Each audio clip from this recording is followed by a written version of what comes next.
ৰহাৰ ঐতিহ্যমণ্ডিত শ্ৰী শ্ৰী বুঢ়াগোহাঁই থানৰ পুৰোহিত মানৱ দৰদী ব্যক্তি লম্বিত বৰা বাবাৰ স্মৃতিত বন্তি প্ৰজ্বলন। ৰহা হাৰিয়ামুখ কুমাৰগাঁওস্থিত ঐতিহ্যমণ্ডিত শ্ৰী শ্ৰী বুঢ়াগোহাঁই থানৰ পুৰোহিত মানৱ দৰদী ব্যক্তি লম্বিত বৰা বাবাৰ স্মৃতিত বন্তি প্ৰজ্বলন কৰি শ্ৰদ্ধাঞ্জলি অৰ্পণ কৰা হয়।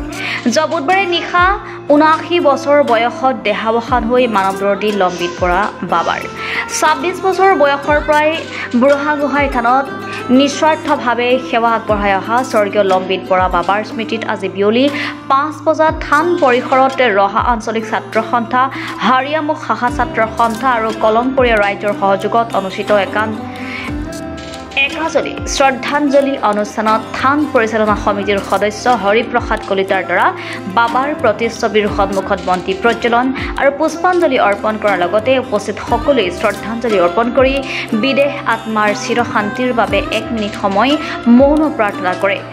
স্পষ্ট কৰি আহৰণ কৰি তাৰপিছত ১৬ বছৰ বয়সত তেওঁ ৰাইজৰ সেৱাৰ আগস্থান তেখেতক দিছিল। তাৰপিছত তেখেতে নামঘৰীয়া হৈ এই বুঢ়াগোহাঁই থানৰ নামঘৰীয়া হোৱাৰ পৰা ১৬ বছৰ বয়সৰ পাছৰ পৰা তেখেত নামঘৰটো পুষ্পিত হ'ল আৰু মেট্ৰিক পৰীক্ষা দি ইয়াত বুঢ়াগোহাঁই থানৰ মন্দিৰত তেখেতে পূজা পাতল কৰিবলগীয়া হ'ল। সকলো কুমাৰগাঁৱৰ ৰাইজে তেখেতক এইটো দায়িত্ব অৰ্পণ কৰিছিল। তেতিয়াৰ পৰাই তেখেতে সমাজৰ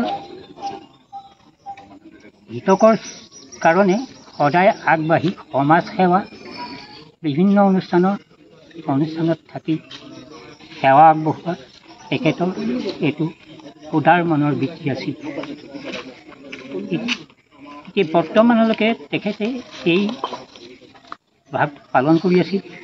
তাৰপিছত তেখেত যেতিয়া মাক ঢুকাল, ককায়েক ঢুকাল আৰু ভায়েক ঢুকাল, তেতিয়া এই অভাজনক তেখেতে এই ভাৱ মন্দিৰ চলাবৰ কাৰণে দায়িত্ব অৰ্পণ কৰিছিল।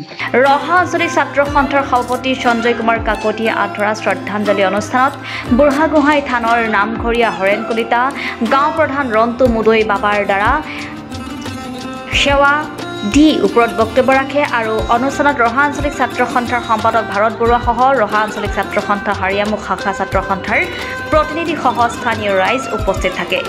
ৰহাৰ পৰা নৱজ্যোতি ভূঞা ৰিপৰ্টাৰ লাইভ অসম। দুখৰ আৰু হৃদয় বিদাৰক কথা যে আমাৰ মাজত বাবা নাই। আমাৰ ঐতিহ্যমণ্ডিত বুঢ়াগোহাঁই থান তেখেতেই চোৱা চিতা কৰিছিলে বহু বছৰ ধৰি আৰু আমাৰ ইয়াৰ স্থানীয় সকলোৱে জানে তেওঁ একে সৰুতে বোলে তেখেতে কলঙৰ পাৰত বাঁহ পুতিৰ ওপৰত কলপাত দি তেওঁ আধ্যাত্মিক চিন্তা কৰিছিল সৰুৰ পৰা আৰু তেওঁ ১০ বছৰ ১৬ বছৰ বয়সৰ পৰা ৰাইজক সেৱা কৰা আৰম্ভ কৰিছিলে। তেওঁ আনকি বিয়া বাৰু নকৰালে, গোটেই জীৱন পৃথিৱীৰ মানৱ জাতিৰ ভাল হওক বুলি তেখেতে গোটেই জীৱন উৎসৰ্গা কৰিলে আৰু তেনে এজন মহান ব্যক্তি আমাৰ মাজৰ পৰা হেৰাই গ'ল। আমি অত্যন্ত দুখিত আৰু তেখেত থাকোঁতে আমাৰ এই অঞ্চলৰ লগতে উজনিৰ পৰা নামনিলৈ সমগ্ৰ অসমৰ বা অসমৰ বাহিৰৰ মানুহ তেখেতৰ ওচৰত আহিছিলে আৰু তেখেতৰ ওচৰত আহি সমিধান পাইছিলে।